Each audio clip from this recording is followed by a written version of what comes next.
Karibu ni Farwat Kitchen. Kama we ni mgeni kwenye chaneli yangu, karibu sana. Tafadhali usisahau kusubscribe. Kwenye video hii nimeungana na YouTuber mwenzangu anayejiita Mapishi na Sharifa. Yeye anawaletea jinsi ya kupika kuku mkavu wa kuoka. Kwa hiyo link ya mapishi haya yake nitawekea kwenye description box. Alafu mimi nitaonyesha jinsi ya kupika nyama kavu ya haraka haraka sana. Na kukukumbusha kama huja subscribe, tafadhali usisahau kusubscribe. Kwa hiyo moja kwa moja kwenye matayarisho. Hapo niko na nyama yangu robo ambayo kwamba nimeikatakata vipande vipande nikaiosha. Kwa hiyo nitaweka chumvi kiasi. Alafu pia nitaweka beef masala. Beef masala utaweka around 1 teaspoon.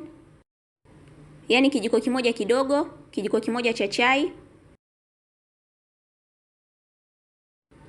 Alafu pia utaweka paprika kijiko kimoja cha chai. Pilipili manga kijiko nusu cha chai. Alafu utaweka ndimu ya unga, lakini kama una ndimu ya kawaida au limau ni bora zaidi.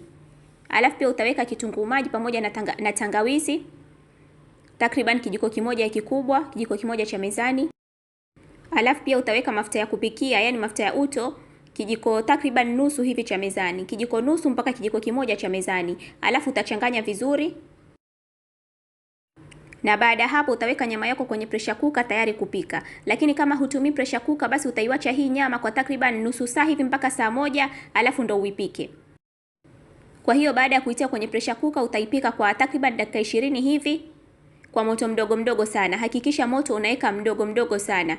Na pia hakikisha nyama yako huitii maji kwa sababu itajiivisha na maji yake yenyewe. Kama mnavyoona hapo nyama iko tayari. Na hii nyama niliyoitumia ilikuwa na mafuta yake mingi. Kwa hiyo baada hapo nyama yako iko tayari. Unaweza ukaiacha na rojo rojo kidogo ama kama unataka iwe kavu kabisa. Asanteni sana na kwaherini.